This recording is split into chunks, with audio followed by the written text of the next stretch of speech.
Good morning, afternoon, evening, wherever, however you are joining us. This is the I Speak Jeep podcast presented by SFJ4x4.com. We don't have a camera. My name is Neil. Jeffrey, the people listening at home, but our live people probably. Our live people can't see anything, and I'm going to blame Davey because it was up, but I think his camera fell asleep. Oh, here he comes. Savage is running. He's on a dead sprint, folks. Those of you who are actually listening, who are on our live listening. Could it be that, Jeff? And oh, there it is. And people who are listening in their ear holes, working on the factory line or driving truck cross country, they don't care about the camera. But folks who are trying to tune into us live, you do. And as an important reminder that you too can join us live most mornings, 10:19 a.m., most Monday mornings, 10:19 a.m. on the Book of Faces and on the YouTubes. For those that don't listen live, we could just start over and pretend like we never had that interruption. Anyways. We could. That would be incredibly too professional of podcasters to do that, though. No. So we just own it and move on. That's right. I am here to own my indiscretions. Well, then I'm just going to jump to the comments because Nate was first, and he is making sure that Joe knows that he was first. I actually want to jump in and say Bill McWilliams is kind of technically first, though Nate, he employed, as far as I'm concerned, Bill McWilliams employed Nate's attempt, and he got in my inbox first thing in this morning to show me turkeys in his backyard. Yeah, but he didn't bring us donuts, so Nate still wins. Right. Giaga Jeeper says good morning. Billy Joe says good morning. Bill McWilliams said, sound good. And now Facebook is off. I don't know. And then Jeannie's saying, hello, everyone. Hello. Good morning to you all. And again, for those listening at home at a later date, you too can join into the comments. You know, we typically try to recognize those who jump in early. In general, we don't. It's a read race all, to beat Nate at this point. All right, we don't read all the comments. Usually, you can get in there and have some fun and communicate with some other people, and that's all good and gravy. But otherwise, we welcome your participation. We will, however, be off live at minimum In 2 weeks. In 2 weeks. So 2 weeks from today, which I think is April 21. 22, maybe? Still 21. 21. And Okay. and we will be off, so we may or may not have something pre-recorded for folks, but we will not be live. So just kind of, laying that out there. Today we are going to be talking about missing 10 millimeter sockets, but Feel that. before we get to that, joined in Grandma's Couch Studio. Is a producer? Were you confused? No, I'm texting Davey to make sure things are good on his end because that's what we've been doing lately. Okay. And you just happen to look at me I awkwardly. did. I did. As you were, He's the Jeff, the Italian Italian stallion, right? that was stuck on the side of 90 this morning. I was. But yeah. thankfully, he has a Jeep, and nothing illegal happened for him to get here. Nothing illegal. I didn't get stuck in the median. That was a swamp, so we're good. You know, I don't know how he knows that, but it's fine. And I did hear that the accident on 90 was potentially involving a Jeep. So we hope that all of our Jeepers out there are safe. Yes. I also saw pictures elsewhere in the great state of Ohio with the Jeep on its lid. And so I hope that they're safe. So they're it seems just like, testing their roll cage. They're fine. right? It seemed like it was a rough morning for It's a very Jeepers. Monday morning. Yeah, right. Yeah. So And you are, sir? the maddest mad scientist, but I got in here and got heats going and stuff because I'm very worried about comfort. So And what a weirdo. God, okay. Scott Brown, the mad scientist. Old Doc Brown. He's real proud of himself that he turned the heater on since Jeff was stuck on the side of 90. For a half hour before I found an alternate route. Yes. That's why we drive Jeeps. That's right. No doubt. Well, and so we drive these cool off-road rigs, and half of the fun of Jeep ownership is the fact that there is such a broad appeal to the DIY market, right? And that in much of a sense that the Jeeps are kind of like big Lego sets or erector sets. But we have to have tools, and we have to be able to keep our parts somewhere. And so today we're going to be talking about garage storage solutions. I mean, the good part of this is we have literally done the gamut of this, where our Cherokees at one time were our garage, and the driveway was our garage. Yeah, and I was going to say this kind of hits home for me because I whether you're fully conscious or not at home, people just looking at what the business is now, they don't know. But I was literally working out of my parents' driveway as a teenager into my young 20s, and that's kind of all I had. I had to pack in my tools and pack out my tools every night. I had a tarp in, that would cover, whatever I was working on at the time. And I used to say, and I used to even share it with you, I said, well, if I just got a garage, I would be dangerous. Yep. And then If we just had heat. and then it was like, well, if we just have heat, eventually one day I'll have lifts and it'll just be, and I had none of that, right? And people, sometimes don't recognize that out of the gate. And of course, we have this famous story, a little bit of how my brain works, a little bit about how your enterprising self works. But I was fully into working on Jeeps, selling Jeep parts, and you needed some very specific bolts, which were Clutch bolts. pressure plate bolts. in the dirt at the back of my parents' driveway. Yep. Because that's where I had done like a breakdown of a particular drive line. And I was able to, again, based on the quirkiness of my brain, I knew exactly where all those bolts were. Yep. Packed down into the dirt. Yep. And you were willing to go extract them out of the really, dirt. Really wanted those bolts. Yeah, and clean them up. It was like a and treasure hunt. It was. Well, that was early Scott, so he had anxiety about going to a strange house and going down a strange driveway. And hindsight now, I'd be like, if the ad came out and was like, "Hey, what are you doing?" I was like, "Oh, I'm getting these bolts." You'd be like, oh, "Okay, I'm getting these And what- bolts that your son left in the driveway in the dirt from when he was. It would have been tearing just stuff. completely fine. That Yes. would have been satisfactory. But at that time, I was like stressing. Yeah, you were a basket case. And I think at that time we still had this half fallen down barn, which is I would keep tools in there.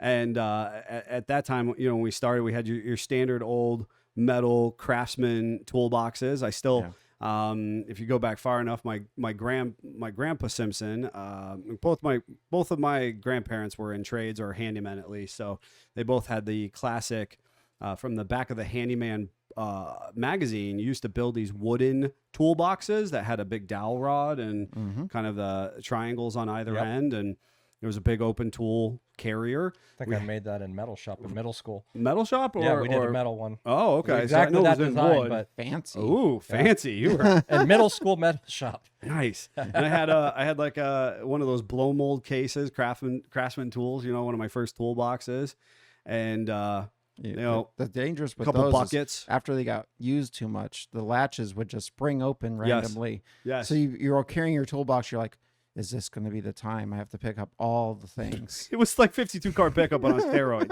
It was worse. The sockets would go everywhere. Yes. And I would have to haul it into this dilapidated barn that my parents had. I kind of had a couple falling down metal shelves that all my stuff would pack onto. And whether people from Ohio or further remember, there was a cabinet manufacturer called Youngstown Cabinets. They went global, but they were a metal cabinet manufacturer found in many 50s, 40s to 60s kitchens across the country, but even the world. And these Youngstown cabinets, while everybody did their remodels in the late 70s, 80s, and certainly 90s, they pulled the Youngstown cabinets out. And so that's what we had in the barn to store, right? That was the extent of workbench with some wood on top and these Youngstown cabinets stacked up, and that's where I kept all my stuff. And you really get an appreciation for organization if you started. Yeah, you don't. You don't, Scott. We'll talk about that. I think we'll talk about that. and the way Everything's a that your flat brain surface works. in his world. Everything is a flat surface in Scott's world. But that's what I did. And then obviously we moved eventually to the barn where we had dirt floor and chickens next to us. And I started to get some shelves and we started to pack some stuff out. Yep.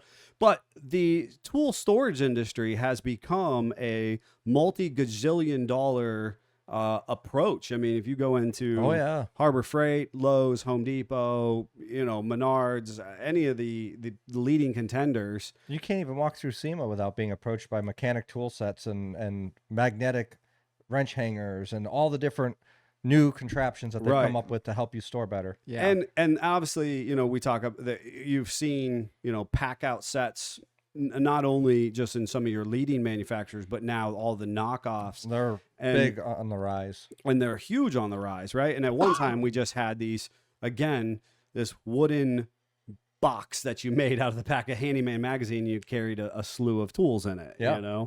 And the thing is, as a business, and we talk about plowback constantly. I'm always looking for more efficiency and storage options and the ability to move expeditiously through a service project. But recently we had one of our tool truck providers come in, and he talks about a couple shops that he goes to that have tables, like basically the cheap plastic folding tables full of tools. And one specific shop owner who has bought, what do you say, 20 some 10 millimeter sockets Oh my, over the last, 5-7 years or something. that's 'Cause expensive. this guy- with that tool truck. Yeah. Yeah. That's the big tool truck, folks. Yeah, that's that's- probably a $70 socket. Yeah. Yep. And this guy just keeps buying them, but yet he has no toolboxes. He has no toolbox. He just has tables full of tools. Could have bought the toolbox by now. That's weird. It's why do we have that? Yeah, And then we also have this multi-gazillion dollar industry of tool storage and efficiency. So let's kind of start. I mean, so obviously we know where I kind of started which was literally in the dirt with some homemade or some refreshed toolboxes from my grandparents and a blow mold Craftsman set from my father. Where'd you guys start with your tool storage? And so I guess I started with the proverbial greasy ratchet in my mouth kind of scenario where Dad was into wrenching on hot rods or old cars. So we had a lathe and a mill and a welder and eventually a lift and the whole kind of things. But he started me off with the Craftsman Club, where you used to go into your Sears and you'd get I'm playing cards that had wrenches on them and hammers, and you'd get tools and that kind of stuff. And I had the little Craftsman toolbox that would spring open randomly with the little drawer. Perfect.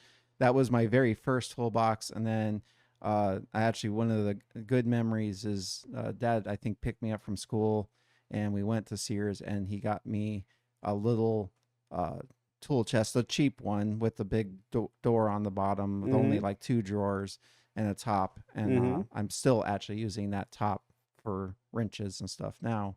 And my son has the base in his room for some of his tools and that kind of stuff and books.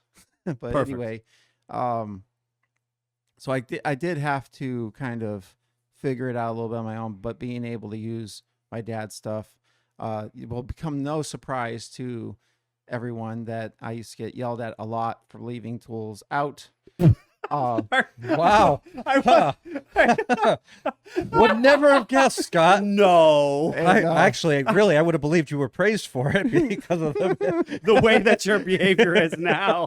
and We thought maybe you were reinforced, given a treat when you randomly place tools around the shop. and I Good may, boy, you get a cookie because you left a tool on a ladder. I may or may not have been yelled at a lot for his, my dad bought a drive-on lift, which is a pain and sometimes, but nice that you have now an 8-foot long, 2-foot wide, or 1.5 foot wide, 2 ramps to just pile all your tools I on. mean, it's a mobile up and down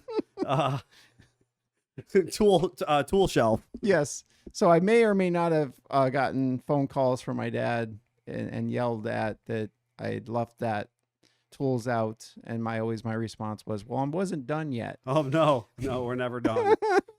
So that may or may not have happened. In the course of that, also, I had to, coming out of the house and that kind of stuff. I went to my now girlfriend, then wife, now driveway, and her dad had a little 1-stall car garage that had, just a hand-me-down toolbox and tools he had picked up at secondhand shops and that kind of stuff. And his garage working space was the driveway. Mhm. And that kind of, for me, was eye-opening to be introduced to that from Right, you came from such a the greasy the wrench in my mouth kind of scenario. yes, the greasy wrench in my mouth instead of the silver spoon.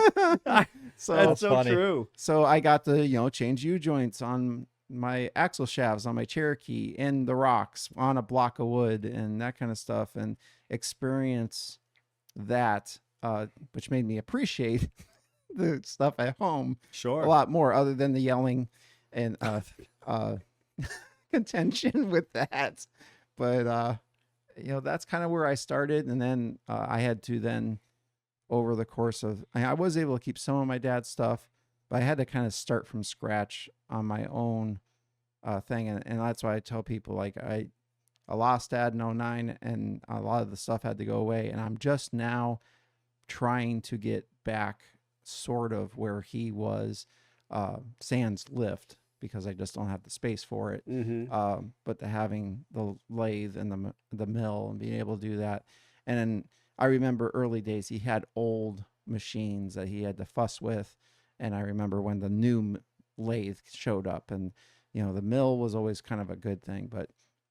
And here I am trudging through fixing old machines, and I'm like, yep, Yes. here I am. Yep. And so Well, and I think that, I mean, one of the pieces that I think both gives you perspective and depth is the fact that you did have this highly elaborate childhood experience in the automotive world. Yep. But that it got, for one way or another, got taken away from you. Yeah. Right. Whereas there's a lot of people, certainly at the highest level of contending automotive shops, that it could be a multi-generational experience that kid has grown up and kind of only known, say initially your experience, or even what our kids have gone through is kind of, they've only known this The shop. more elaborate shop experience. Yep.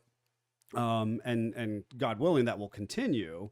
But in your situation, it all kind of went away abruptly. Yeah. And, and so it kind of gives you some depth or perspective to say, okay, now I have to, again, this is Figure what it dad out. had created. Yep. And that's cool. But now what can I create? And I how feel do like get back to you that? are skill set wise probably more advanced than where your dad was I- because of your constant working at it and improving and learning. I think at this point, probably I am, especially with the sheet metal stuff. He never had the reason or resources to do that stuff, or the desire to do that. And it is definitely a weird scenario because your dad's always your superhero. He's always the bar to measure yourself to. So it is weird to hear that Yeah. often. Yeah, but 100%. you're at the point now that you're the one that's passing that skill set on to your son, and Trying. the circle has revolved. And the toolbox, literally. In this Yes, situation. and literally a toolbox. And now I'm yelling at him for leaving stuff laying around. I don't know where he How do you learns know that it's not from. your tool? I was going to say, how do you know? Because now they're laying in the yard. Oh, Oh, God. that's a little bit different. I used to do that to my family all the time, too. I know you did. Oh. Jeffrey, where did you start in your So, tool storage experience? Well, as a kid, we grew up in a trailer park. We had a gravel driveway with railroad ties at the end of it, so we knew where the end of the driveway was. That's right. And we had a tool shed because you couldn't keep tools in the trailer because it was a single wide trailer with a family of 5. Right. So we had tool shed, and that's where they were kept. And the organization was, and I mean, to this day, my dad still does this with his sockets, but he has a clear tote just filled with sockets. And if you wanted a 10 mil, you might be digging for a half an hour to find the 10 mil Yeah. in the bin of sockets. Yeah.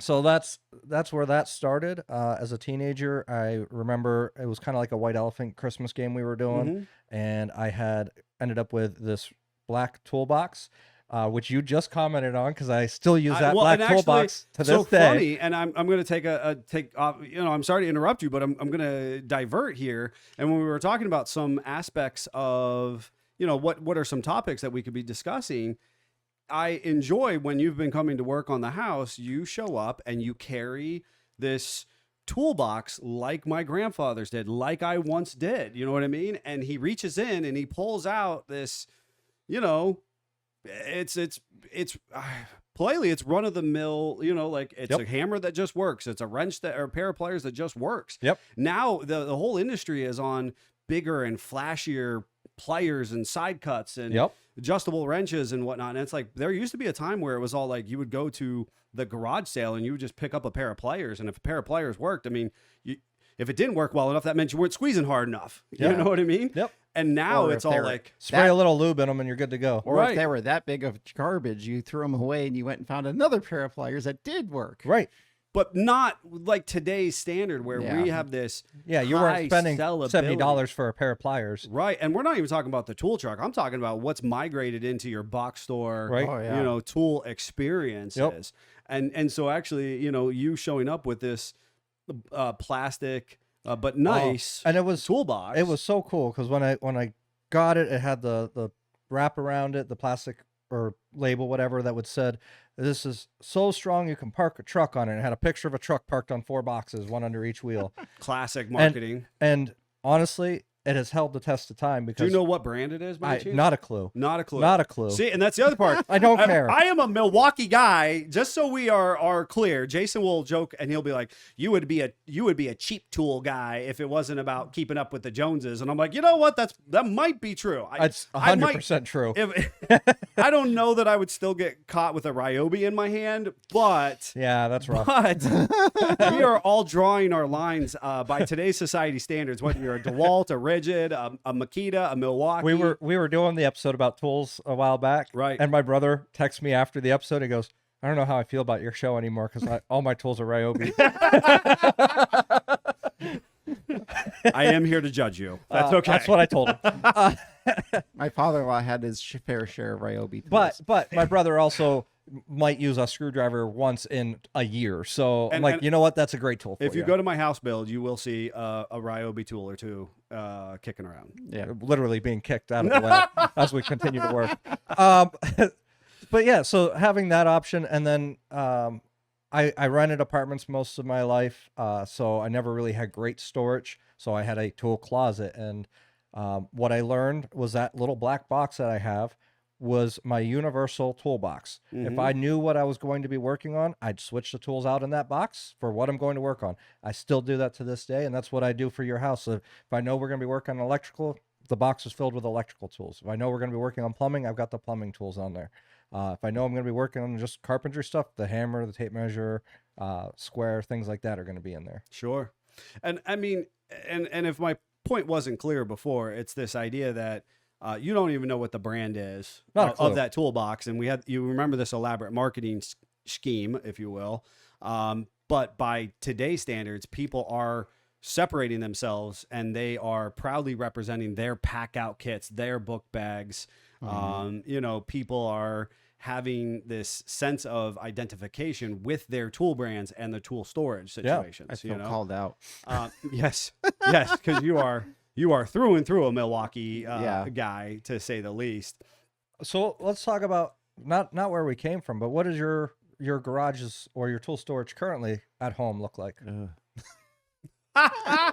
So I'm into realizing. Flat surfaces. You're into flat surfaces. Well, I do clean them sometimes. Anyway, I'm totally interrupting you while you collect your thoughts, because both guys towards the end of the week, because I got so diligent after both of them, it was like this uncomfortable chastising moment because both Scott and Greg ended up cleaning up flat surfaces and getting rid of both of them. And I didn't feel like I was being overly demanding or firm in the process, but both of them were like, "I cleaned this. I took care of this. You can get off my back now because I got rid of this thing." And both of them had to give up flat surfaces. My question in is- either workspace. My question is, I know in Greg's situation, he probably put the tools where they actually go. How many of them from Scott's just got migrated to another surface and condensed? I looked at the flat surface that I wanted Scott to get rid of. You know And what, I right? said to him, I said, just for our listeners at home, both of them had it was about a 2 foot by somewhere between 40 and 48 inch. One was like a metal cart, like a tool cart that we needed to repurpose for storage solutions. Again, just as we look to improve ourselves. Another one was a flat surface that just became a catch-all. It was a really robust tool bench work surface that years ago when we were starting out, there was a kid and he was just he was going to the VOED and he just needed some extra practice and some extra work, and we brought him in and we got him equipped with some really rudimentary tools, really standard carpentry stuff. We never told anybody. We just helped this kid out. He was, kind of from a rough area, within our local vicinity. And we got him, a tool bag and a tape measure and a whole bunch of stuff. And then I paid him, I don't know, a couple bucks to build some workbenches. Yep. And this was one of the workbenches, I believe, that he had built. Maybe we had repurposed, we had changed some stuff on it. We'd been using it up like until on recently. its fourth life. It was like on its fourth life, and it had just become a catch-all for us. And so I asked Greg to get rid of that from the performance department, if you will, and Scott to get rid of this cart so we could repurpose the cart. And so I walked over to Scott, and Scott has been attempting to do, 11 different projects. And here I am harping on him to get rid of this cart so that we could organize jack stands and some other stuff. And he was going to get to it. He's going to get to it. I finally started like taking one piece away, whether he knew it or not. I would come past the cart, I would grab something and I would move it somewhere else. I'd put it away. Finally, I came up to him and I was like, do you just want me to grab a bucket? And like, I'll throw all that in the bucket and we'll just scrap whatever. And like, he looked at me like dead in the face. It was like, it was that look like, don't you dare touch anything on this cart. I don't think he knew that I had already been walking by grabbing little things and organizing them or throwing them away. And I was like, well, let me just get a bucket. I'll throw all that stuff in. And he just stared at me like he could see through my soul, And he was like, no, I'll take care of it. And he did it right then and there. And I was like, oh yeah, we're keeping all of that at this point. So who knows where it went? I filled a 5-gallon pail with a lot of it. It's all going out in the can. Okay. I do know that was really funny because he was like, at one point there was an electrical line here, the armored cable. I'm not sure where that went. We're just like, I don't know where that went either. Maybe why I was looking for parts for the Jeep. No. You're looking for parts because there's 11 different flat surfaces that have parts on them. But All which way? Yes. So now currently in my garage, I'm realizing I need specific boxes for specific things. So I finally broke down and used a box for like metalworking tools. So body hammers, dollies, my tin snips, that kind of stuff all goes in that cabinet on the surface where I put the big pieces of sheet metal down. And that's working pretty good. I built my own shop press, and I put storage up in the handle or the top of the press. So the handle for it and some other handles go in that. I'm needing to find something for the machines. So I need ideally a bottom and a top machinist box where I can put bits and the specific tools for those. And I'm kind of, this is the downfalls. I remember what Dad had, and I kind of would like to have some of those like Kennedy boxes that were made specifically for machinists with the felt line drawers and that kind of stuff. So they're not banging up that delicate equipment. But man, those stuff's expensive. Ooh, to say the least. So, and then I have beat up. It's expensive. Oh yeah, you know what I mean. Ran over with a truck is expensive. Yes. But then I have just a regular tool chest, not as nice as the one here. Obviously, you have to be careful on it. If you let too many drawers open, it is definitely falling on you. And that's where most of my automotive tools are. And then I still have my dad's workbench, and he, of course, made storage in the bottom of that. And that's honestly, some of that is just kind of left as he had it. Because it's some, we have a joke of like, well, my dad's name was Fred. Fred's still providing for the business. He just went through some of his stuff that I was able to save, and bushings and little trinkets. Actually, I have to wait till the end to find out what I'm using from his hoard to fix the mill. I won't give it up now. But that's what I'm finding is it's needing to be more specific, like which Greg takes us to the next level. He has an electrical toolbox, he has a carpentry toolbox, he has all that, which I did try to listen to, and I have like a specific house one in the house. I'm also not above, I would say this for my wife's benefit, to store things in unique locations, like car parts under the bed or in the basement, or I don't know, in the living room. Why are we not surprised? No, And, nobody's surprised. And if it's not decor, because I have to specify, because there's a lot of automotive decor in my house, she has taken upon herself to make me piles Of and vehicle tell, parts in and the tell house? me that needs to go to the garage. I mean, that like, might some exist people- in my house too. Like some people walk in with like maybe a screw or a bolt or something in their pocket. Scott like walks in with an alternator, like sets it down on the coffee table Yeah, as he continues through to the bathroom or the kitchen I have or maybe something. gotten boxes for the 36 project, pulled them in, opened it all up, and she's like, "Why didn't you just open it in the garage?" I don't know, Yeah, that's a good point. because I wanted to be with you while I opened this. Nice. Nice. Wow. So, is there something that you find yourself uniquely drawn to in your garage storage solutions? I have obviously an answer in my mind. So do already. Okay. So, for me, some of it has to be in sight of mind kind of stuff. So I really like I'm rude and crude, but I like my squares that I use a lot for the sheet metal. Literally put a screw in the wall, hang them all there. They're all, I have like 3 of them, Mm-hmm. but I can see on a flash if Scott has been bad and not put them back. Mm-hmm. It's kind of in your face, you know where it is, kind of thing. So I kind of like being able to have stuff out on the wall. I remember like the old school machinists where they had, tools hanging every wrench. You had Yeah, one shadow time had boards. that for a while. I kind of like that.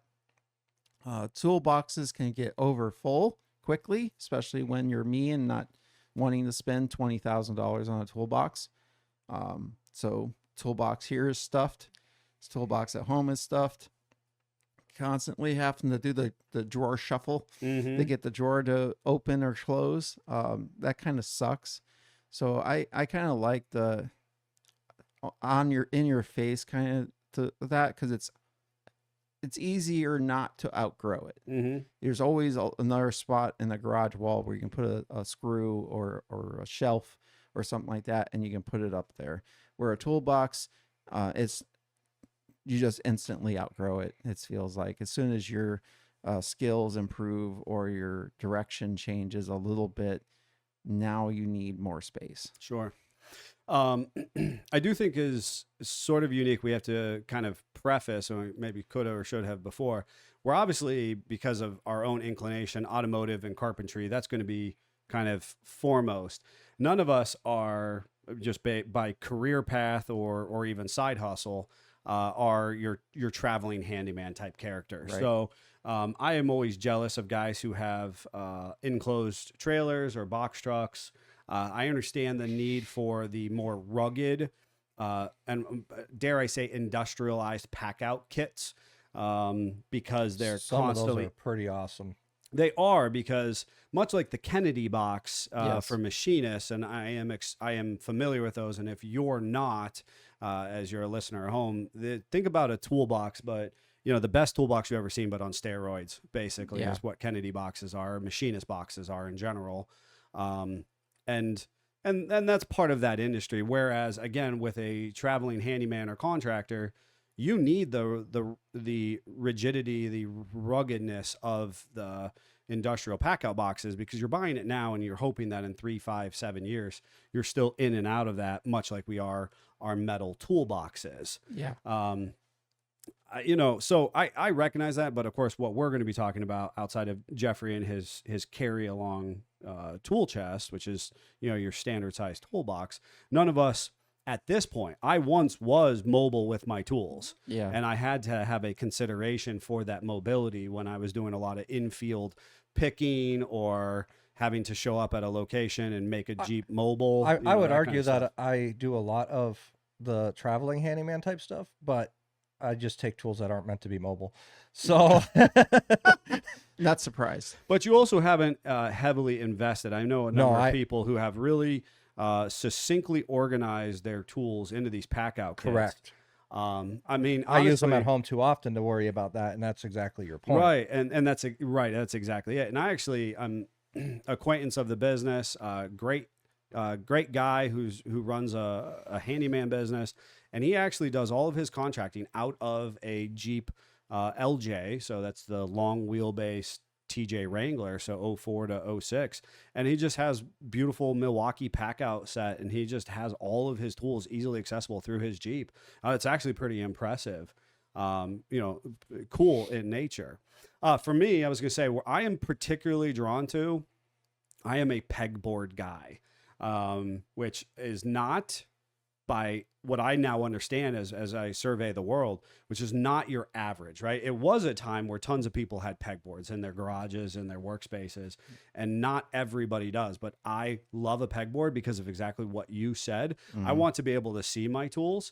They're not quite a shadow board in the sense that I have like the tool outlined, but I'm also I'm a firm believer in not having duplicate or triplicate tools, because for me, and I've been in other shops, and if you don't know about me, I mean, I used to go pal around and bum around in a whole bunch of guys' shops and mentors, and I appreciate what they did for me. But I was in, from, just your hole in the wall local service garage, because I was just a snot-nosed teenager who didn't know I didn't belong anywhere. And so I just kind of like wanted to hang out with these guys and learn from them, and, hang out in the garage and see what they were working on and work on some of our own projects and stuff. So I've seen from people who just kept things in buckets all the way to, high precision, well invested in toolboxes and whatnot. But I don't buy duplicates and triplicates of tools. I want to have like, this is my wrench, and when my wrench is missing, I go and find it.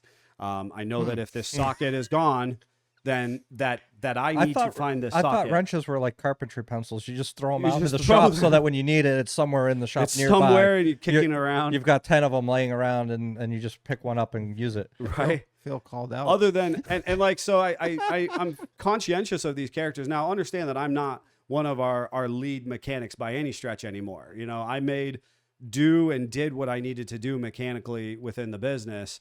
And so now I am not as prolific with my tools as, say, Scott or Greg are, or even Jeff had to be for a while there. But I'm like, these guys who have like 11 different 3/8 ratchet wrenches doesn't make sense to me. I want one or two good ones that I know how they work and they're predictable. And the outcomes. benefit is, at least in our shop now, if you go in and you're like, well, I actually need, 4 9/16 wrenches. There's a blue toolbox over there. You can go use the 9/16 wrench out of. Is that why my 10 mil's missing? Yeah. Let's actually talk about my 10 mil I was is gonna say, legitimately missing. So yours is missing from your box currently, but I know where it's at. Oh. I Probably heard because he's left it somewhere randomly. I around heard the he's shop. ransoming my 10 mil. I am. So I'm a pegboard guy. I have things out. I want to know exactly where they are. I don't want to have a whole bunch of extras. I'm also a work surface guy. So workbenches, work surfaces. I know that's uniquely like something that I want or I need. I also want to be able to access my work surface, though I almost always go from like a 4-foot work surface down to about 20 inches by 20 inches. It Because just of seems flat to be- surfaces. because of flat surface issues, Yes. right? I just always, I just can't get away from that one. The other thing I've recently discovered, and this is just like my cheapness, is these plastic totes that you can get in, Walmart, Menards, even the dollar stores have them. They're basically like 10 inches by 14 inches. Yeah, it's the socket And- drawers that I was talking about. That's what my dad uses. Is that what he's using Yes. for socket drawers? He says, no, those are the socket drawers. So at for purposes of the house build, I've got like one of those dedicated to like tape measures and measuring and writing utensils. So Yeah, you within have, there. for not wanting to have multiple tools, you have like 20 tape measures in your house. All right, that is a Fred Brown situation, and that is 100% a lesson that I've learned from Fred Brown by extension of Scott. Mhm. I learned from Scott by extension of Fred. I don't know either how you say that, but Absolutely. The fact that, and the only thing I don't have is my name on every single tape measure. Fred put his name on every single tape measure. I don't know where he was working. He was scared. He did not want somebody to take those tape measures. That's funny. Well, Dad also had boxes for specific use. And I mean, he did garage doors and vending machine repair and all that kind of stuff. So you would have something for that. And in that box would be a tape measure, would be drill bits, would be all that kind of stuff. And that would be specifically for that use. So because of that, he had, I don't know, 11 tape measures. And one of the things I hoarded when we were dissolving the shop was some of his tape measures with his name on them. But I also remember him going and like, some people buy new shoes when they want to feel nice, and somebody go buy new pants. He would go buy a nice tape measure, and especially if you could find one with the clip on the bottom where you pressed it to have it lock. Oh, buddy, he was on a He was hoard. jazzed up over He that. was hoarding that. You go over to like his desk, and he'd have like a brand new tape measure hidden down in that drawer. That's for later. I That's for feel when that in my soul. I'll keep them in the package still, and I'll pull it out. I know that feeling. Yeah. I didn't know that. I didn't realize that that's what he was doing because I know that feeling. Yes. My wife and son once got me a tape measure just like for Father's Day. Like I'm like, yeah, this is great. You know, I may or may not have a couple of Father's Dad. Day.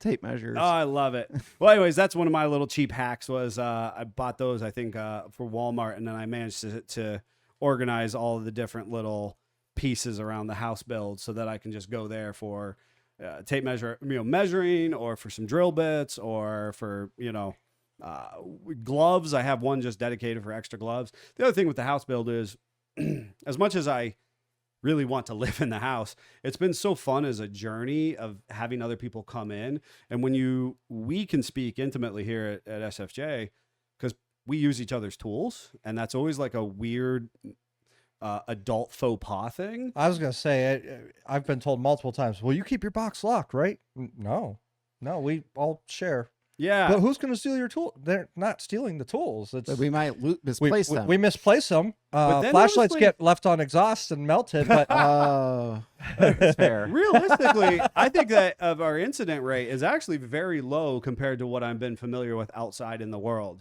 Yep. And the damage or accidental loss or anything like that is, again, very low. Yeah. Again, when our tool truck providers come in and they share with us what's going on in other places Yeah. or The foolishness. what we're familiar with. And so what I was saying about my own house build is having other people come in and help and be part of that journey with us. And so if you show up and we put you to work, you might want a pair of gloves. You might need a tape measure. You might need a writing utensil. Pens and pencils, I don't care who you are, where you're at in life.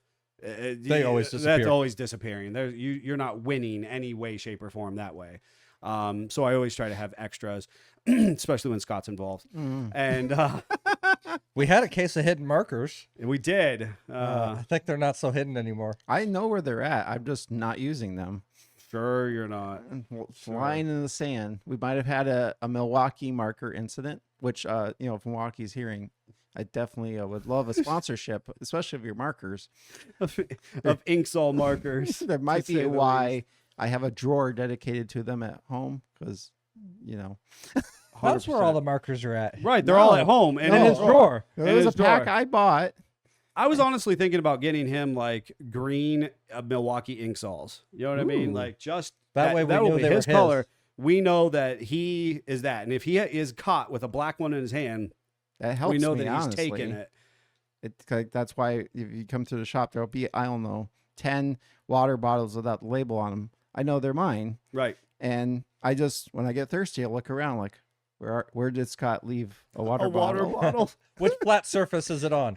So Um, if it's green, I'm like, oh, that was my bad. I left that marker. laying there. I know. That's what I've been trying to figure out what color I give you. But technically, my paint marker is green. Oh, So I don't know that I want to mix our paint marks. And folks that are home and you may or may not be familiar unless you've received service from us. We are all color coordinated as far as our paint markers for torquing bolts are concerned. until Greg steals your color. Greg is usually on the yellows, the oranges, the He- peaches. I know he's using pink right now, Oh. or red, and I'm supposed to be that but I was like, okay, I just see you, Greg. Oh, I didn't know he was on the red at this point. He must be out of markers. Maybe All right, what kind of tool specialty? What's unique to you? that I do a lot of custom building of my own storage. Which was very popular one time, and actually, I thought it was almost serendipitous this morning. I saw the coolest, kind of reminded me of you, because we used to build our own tool storage. Yep. Yes. We didn't go to the Home Depot and have an entire frontage of the building. 11. Yeah. Yeah. So you keep saying 11, which we use religiously here. I used 11 billion the other day in a meeting, right? We tried, the meeting tried to move on. Within 30 seconds of attempting to move on, they kind of stopped and said, it looked at me and goes, Neil, is 11 billion actually a word? And I was like, no, but apparently you haven't talked to me enough. Welcome to SFJ. Right. But yeah, so the custom storage nature is one of the things that I like Yeah. to do, and that's where I built that station or saw station just recently. Yes. To give me more mobile workspace because it's Sure. on the caster, so I can move it around as I'm working with 2 different saws built into it. But also along the pegboard conversation, when I had my store in Erie, we had slat walls that we put up. Yes. So I kept one of those and I put that on the wall for my tools, and I have all the slat wall pegs for it. Mhm. And my experience is that actually can hold more weight than a pegboard. Mm. So I really enjoy that. I've got a couple of the slat wall shelves across the top of Yes. it, Yep. and then the rest are the pegs, and I have all my wrenches hanging from there. I've got my saw blades hanging from there. Just a multitude of different things. So Right. it makes it real easy to quickly look over and go, oh, yep, that's where it's at. Right. I've actually been really enjoying watching you outfit. When first started for the business, first time over your house, your garage is like, oh, it's a dangerous zone in there. Don't even go in there. To now you're cultivating and outfitting and making benches and making stuff purposely. And I feel that because I have also been trying to do that with the metal stuff. It's awesome to watch you do flipping tables and revolving saws and all that kind of stuff to make it more useful. That's one of the things that we all have been done a good job of. We don't have acres of roof to store all this stuff. We have to figure out how do we make as much use of our space as possible. Well, and I think one of the other things that I'm really good at is I'm a bargain hunter. So, not to the level that you and Amy are, but my toolbox that I have at home, which I used here at the shop for a little bit, and I have the standing cabinet that goes next to it. I got both of those at a screaming deal at Lowe's because the toolbox was a scratch and dent and the cabinet was a scratch and dent, and I worked a deal with the manager. Hey, I'll take both off your hands right now if you do it for this price, and negotiated that down and saved a ton of money. And the reason I got it for such a good deal is the tall cabinet, the lock mechanism on it doesn't have the lock ring on it to hold it in Sure. place, so it doesn't work. I could get a lock ring if I really want. I don't care. Yeah. Yeah. How often do you lock your I tools in your don't. own garage? Right. It's you got the know? magnetic doors, so they stay shut. Like, not a big deal. Yeah. So it's simple like that. And then I've got multiple ladders, so I've got ladder hooks that I can hang the ladders on. I've got things like that to keep it all off the ground. The newest thing that I've been using, we picked up a couple years ago. I think it was actually from her parents. But they're like a giant twister tie essentially. Yeah. Mm-hmm. Little foam covering yeah. on it. Yep. I love them. I hang the kids' bikes from the ceiling. Their scooters or their skateboards, they're all hanging from the ceiling at this point. Isn't that fun? It's unique. I've had a couple. I'm like, I really can't figure out how they work for me. And I couldn't figure it out for a while, and then the one day I was like, I wonder if it would work. And man, they can hold some weight. I really tie up They're some of really easy to use. my extension cords, maybe some hose. You know what I mean? When a garden hose, that's really what I typically use them for. But I haven't used it enough. But I see how that would work for you. Yeah. You know. Yeah, it's really cool how you can hang stuff with that. Yeah, I think with any of us, our own home garages have become a little bit of a side project to allow us to experience a little bit of the efficiency that we are always pushing so hard for professionally. Yes. Because when it comes to our professional sphere, there's a I think I'd like to say at this point there's a less is more type of Yeah. approach. Again, I've been to a number of shops where there's stuff just piled up right up to the lift, basically. Again, with tables of parts and tools that are overflowing, and you kind of can't find stuff. And you go back to even how we were as a shop when I started, and the lack of efficiencies, and how much more efficient we are now because we removed all those shelving of parts, and we organized and sorted, and we made it more accessible by adding space to the shop at the same time. Sure. Yeah. And that's just, you can see that growth and you can see that efficiency, and it just makes you better. And at home, as you're doing it with your own garage, you can actually improve. Sometimes it's too easy to just like, well, I'll add a table or I'll add this box, that kind of stuff. And that's why I've honestly been very slow to purchase a box for the machines, because I'm like, no, it needs to be a specific size. It needs to go in a certain spot, and it needs to have enough space in it. So I'm not going to settle for, like, say one with like my old box where it just has a door on the bottom and now everything goes in, just lives in a pile in the bottom of the box. No, I'm not going to do that. I'm going to wait and purposely find the deal with the amount of space I need so that I can expand into it. Yes. Where at one time it was like, oh, you can't figure out where that is, or oh, that table's full. Oh, we'll just pull out another table. Well, next thing you know, you have 80 tables. They're all full. And now you need to spend 2 days cleaning everything. It's like every kitchen in Midwest America has a junk drawer. Yes. Some have multiple junk drawers. Yes. You know, Oh. I wonder how many people in their Me? garages have junk drawers in their toolboxes or in their garage itself. you Also know? me. Right. Well, right. I mean, I think about my own toolbox here, and I allow me one random drawer in each toolbox. In each toolbox. in each toolbox. Perfect. Perfect. I mean, I do think it's interesting. I want to spend the last couple minutes, talking about the fact that this has become such a multi-million-dollar industry. And so where is it going? What is coming of it? Because we've seen at one point in time, I mean, kind of just out into the universe, you had Snap-on and Matco making toolboxes. I mean, there might have been a couple other. Obviously, Kennedy was making machinist boxes, but they never got into the standard homeowner, garage owner type of stuff. I'll be honest. I've been in some really wicked garages that are just totally tricked out. All the pack outs, all the boxes, the most organized. I mean, it's a dream garage. I don't think they know how to use any of the tools in them. I understand. It's because they're spending the money to have the look, it's like rather than actually having the purpose and the function It's of like it. when we were kids and you collect sports cards or Yeah. Pokemon cards. But whatever, you go collectible into Scott's garage and you're like, oh, this guy uses his tools. And- like, there's a big definable difference between.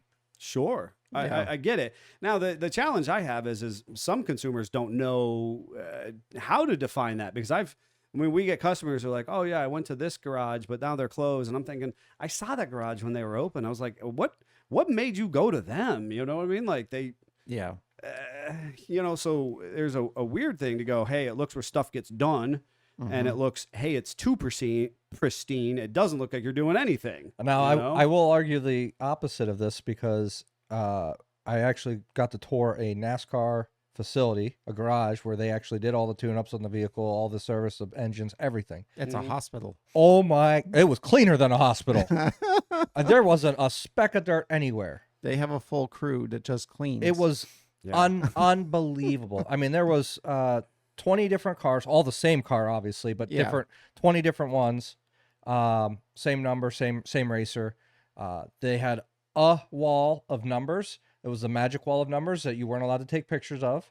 You could take pictures of the rest of the shop as long as you didn't get that wall, because it had the secret numbers for the different tracks, Oh, okay. the Interesting. tuning and suspension and all that. Right. And it was pristine. There wasn't a drop of oil on that floor Right. anywhere. Right. I would have felt more comfortable eating off of that floor than most restaurant tables. It was that clean in there. That's I awesome. remember my dad toured those shops and then came home and yelled at me about my flat surfaces. I'm sure. And that was one of those. I mean, that is exactly it. Where with the Dream Garage, that's what that was. Right. Everything had a place. It was all perfectly clean. The Streamlined. wrenches were wiped down before they got put away. You would have never known that they were used.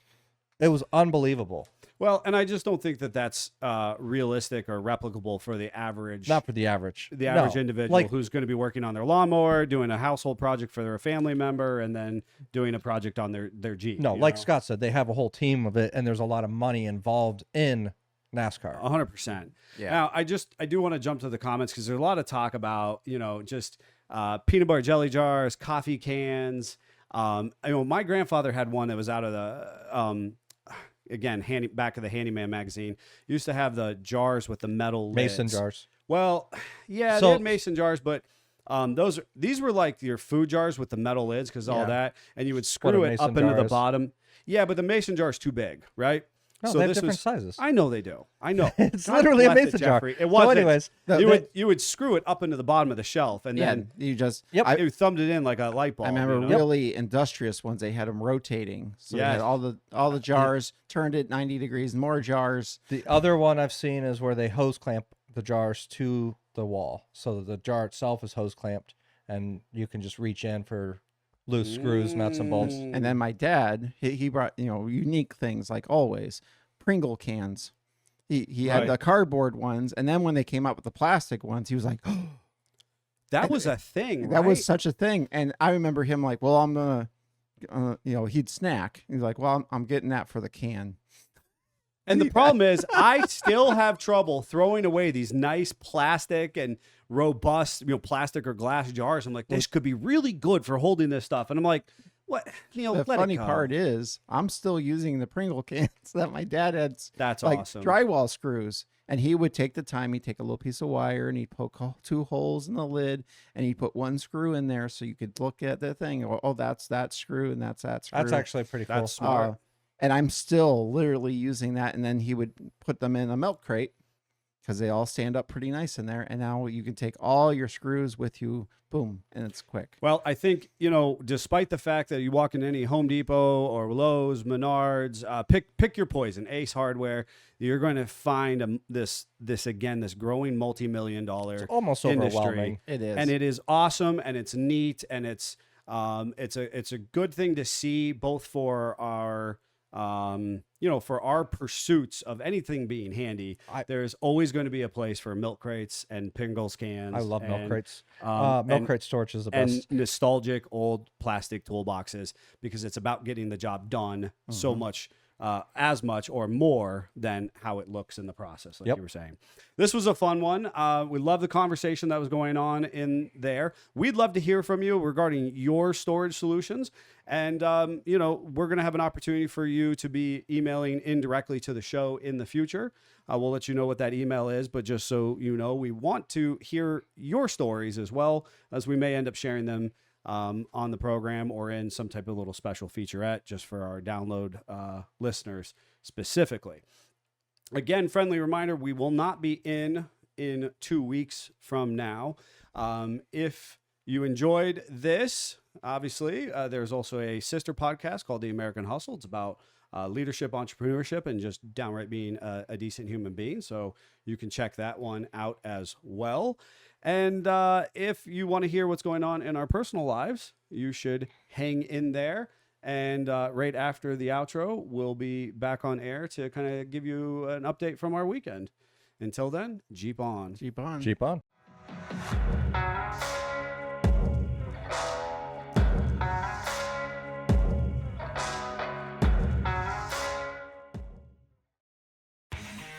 SF.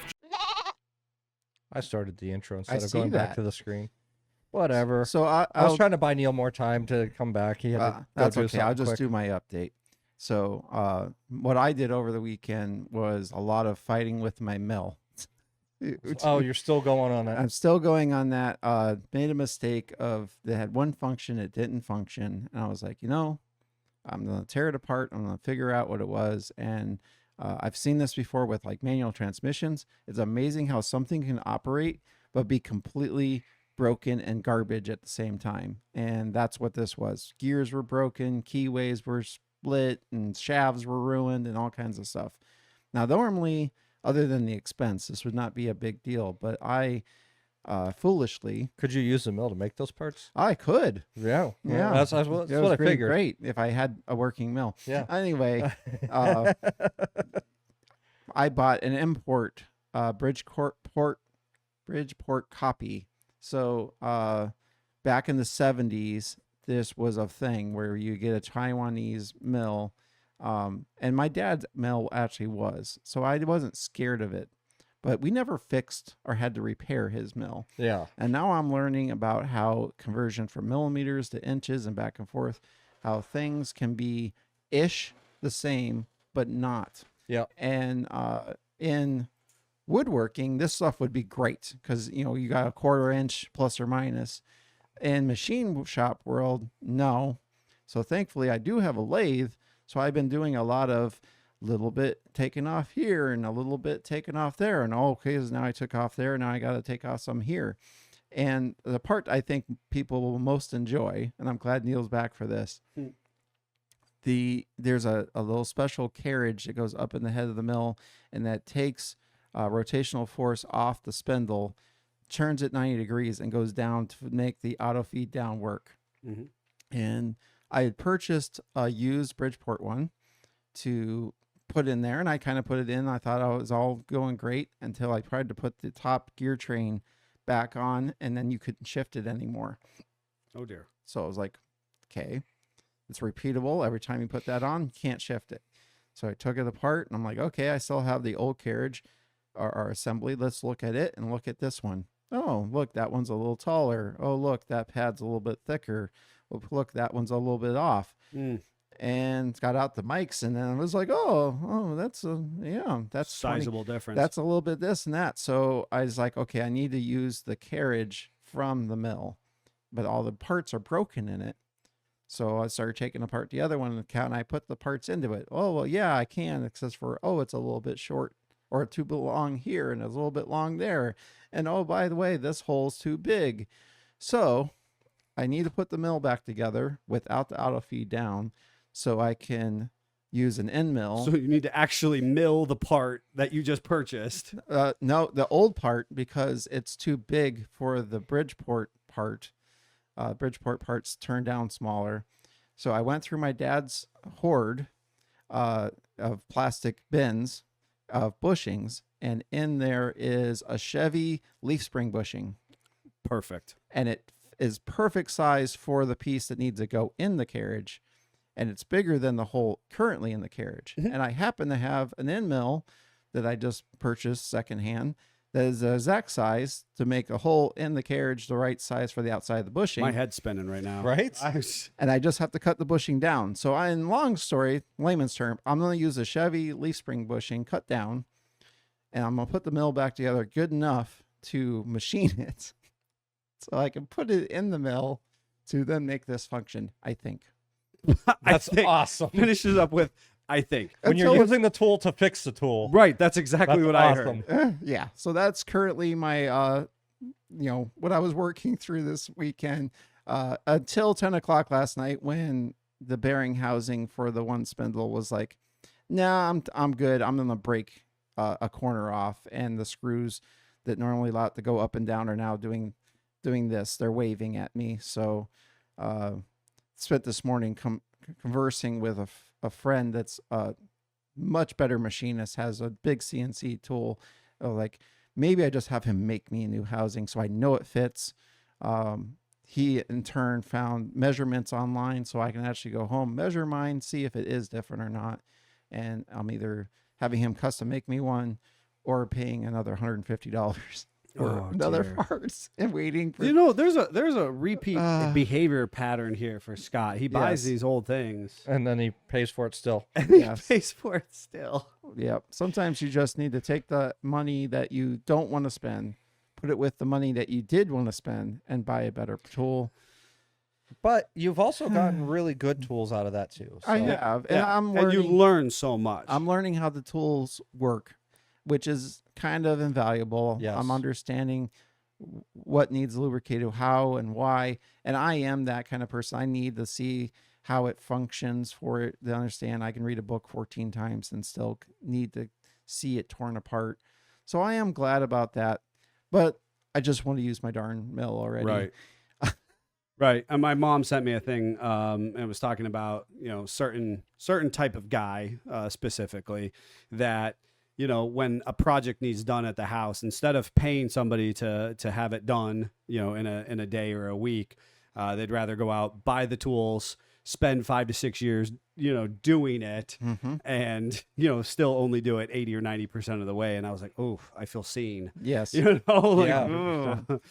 The Yikes. difference is, like I was okay with the chip out of the bearing housing until the pins were flapping at me. And Right. and if you paid a service and it Correct. showed up with a chip out of it, you'd be like, what the heck? Yes. Well, I understand that I tried to make it spin and it didn't spin, and then the corner came off, and I'm like, well, I can't blame anybody but myself right now. Right. And this is going to cost me money, but maybe I can make it work anyway. Yeah. It's just that weird situation. You understand the blows of it. And life's not perfect either, right? No. And so if we as a consumer kind of conjure up that, hey, I'm going to spend not even a tenth, right? Because a good quality mill, you're still not even a tenth, Oh, no, basically. yeah, I'm still in good standing financially with all this right. repair. And that's the challenge, is to go that cognitive dissonance, to go, I'm not even spending a tenth, and so yes, I'm willing to subject myself to these problems. But if I'm paying a fair price, then I better receive a fair service or a fair Correct. product. Correct. And I think that then is the disconnect, that obviously we are subjected to, both personally and professionally, constantly. Well, and we put a load on ourselves. Like I currently am wanting to finish a part for a shop project, and I feel a sense of urgency with the mill because I need to get this done already. Sure. Jeffrey, how was your weekend?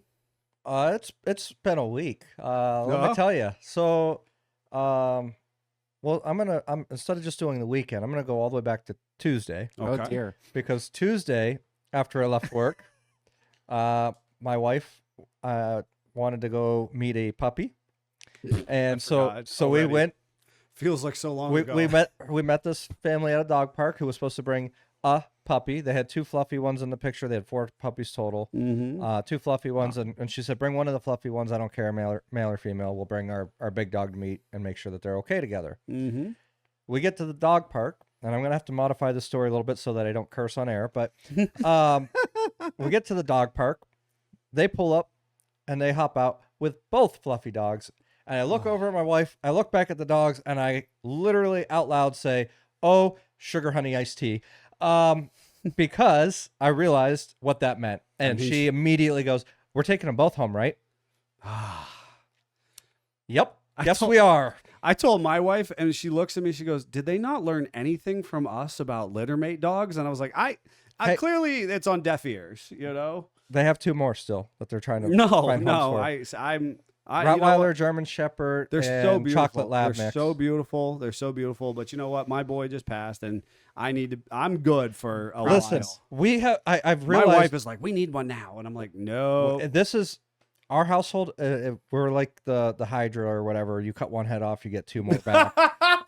Because Like our dog had Hydra. just passed, and now we have 2 more. We're like, well, yeah, I can't say. I do the same thing with the cat. So I know. can't- I know. I'm concerned. Well, at this point, I'm at home. I'm just saying, oh, Jeff and Kristen went and looked at some puppies, and she's like, you don't go to look at puppies. You don't just look at puppies. No. So there was that. Obviously, I found doing my oil change last weekend that I had an oil cooler leak in the Gladiator. That was fun. So I did that Saturday. Spent 4 or 5 hours here at the shop working through all of that. I'm glad we have an expert on that now, though. I don't know about that.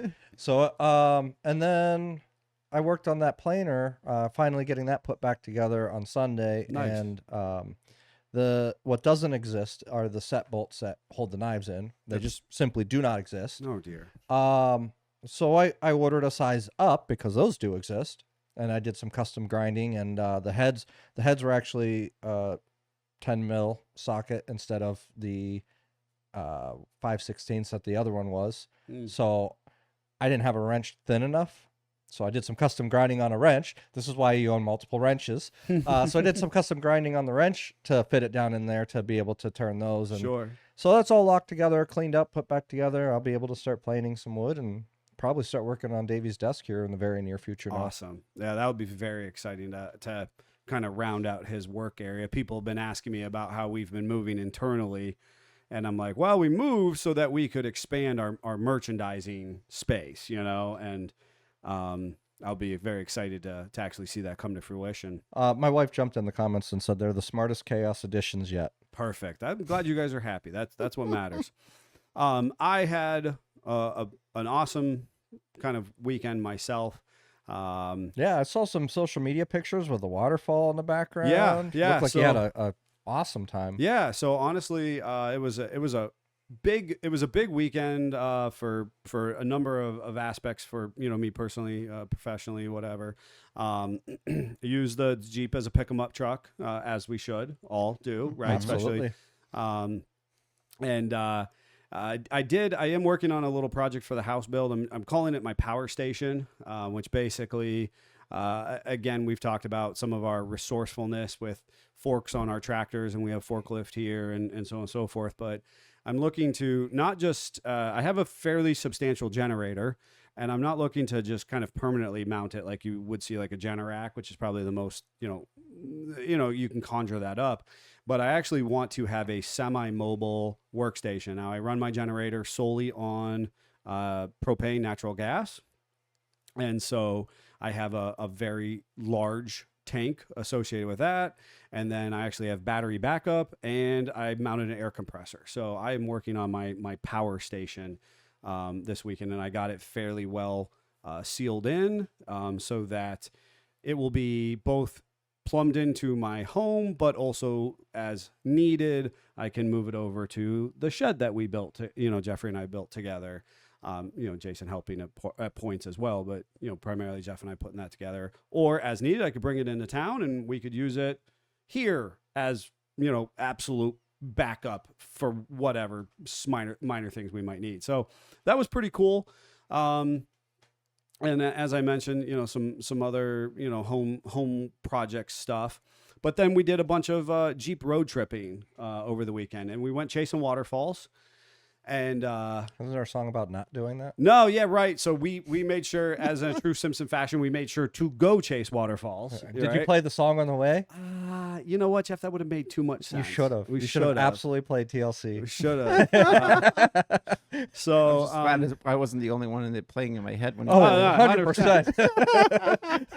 The second he said it, I'm like, there it is. Well, There's we that song. had the opportunity. We don't advertise it a whole lot, but oftentimes, I think again potentially makes us a little unique is our willingness to transport Jeeps for customers. Mm-hmm. That kind of that hunger that says that we're not just hooking it up to a slingback rollback pickup truck, but whether it's got to go on a truck and trailer behind one of your guys' vehicles, whether it's us driving it somewhere. This idea that We've literally gone and picked them up off the side of the road for customers. 100%. So- We've called in our wives to participate with us. Yep. So this idea that I don't want to say whatever it takes to get the job done for the Jeeper, but that is what extends this business into the Jeep life, right? We do our darndest. Correct. So a customer was going out of town for just under 2 weeks and had really been hoping to get his Jeep back prior to him going out of town. And honestly, I didn't want it sitting around the property any longer. Scott really busted his hump to try and get this Jeep turned out. So as part of our family fun day, Sunday, we delivered this to west side of Cleveland, east of Sandusky, basically, and dropped this Jeep off. My wife and kids jumped in her Jeep, and we were in the customers and drove it to his house and did his outtake procedure and everything there. He has a beautiful homestead, and he, as so many of our customers are, they're so gracious to us that, oh, can we get you drinks? Oh, go into my backyard, check out the view, all this kind of stuff. And that's a very cool thing that we get to share. It kind of goes beyond just, hey, did you do an oil change? You know? We had that, and then we went to find waterfalls. And then if you're on my personal social page, you'll know that I made a very big commitment this weekend, and a public proclamation.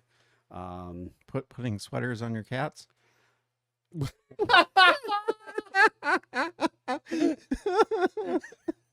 That happened too. I did. That happened too. Actually, better yet, baby clothes. Yes. Because my children and my wife were so convinced that we needed to find cat outfits, which we could not find. Yes. So they were like, just screw it, and we're going to buy baby clothes. I saw Rose had the appropriate baby clothes for Uh-huh. her cat. So what I heard is I need to forward those pictures onto your wife. Oh yeah, the the puppies. puppies. No, we joined Costco. Yay! So Is that where the baby clothes came from? it is where the Perfect. Oh my I was like, boy, goodness. that cat must be well mannered because I would have gotten my arm gnawed off Right. if I would have tried to get that over Oh. their head. In the Simpson household, you are just submissed into loving cuddles. So you don't have a choice. Is Yeah. really what it comes down That's to. funny. So yeah, you'll see we're pretty jazzed up. But somebody commented, I don't know if I've ever seen a family photo at the front of a Costco before, and I was like, well, here we are, buddy. Here we are. You don't know us. That's right. That's right. So pretty fun weekend. There was probably photos of you signing the membership agreement and Handing the card. and my there's a whole TikTok series on it. right. And my white Taco Bell sunglasses absolutely made the cut with my membership card. That's funny. Yes. Oh, what an adventure it was. So, But you got the $1.50 hot dogs. That's but all we that got matters. the $1.50 hot dogs. That is all that matters. So, Mm-hmm. good weekend had by all folks. We've got a lot to do. We're pushing into Easter weekend or so. We do have one more podcast for you before we are off that one day, as mentioned before. So we'll be back next week talking about something. Jeff, do you remember offhand what we were talking about next week? Nope. Nah, it's going to be a surprise. It's to in you. the production notes. It's in the production notes. We'll have something exciting for you nonetheless. I know we were excited about it. Jeff was real excited about Garage Talk and storage. Well, because I'm organization. actively redoing my whole Yes. garage right now. So 100%. I get it's that. fresh on So, the mind. fresh on the mind. We got lots of Jeeps to work on and people to get back with. So until next week, Jeep on. Jeep on. Jeep on.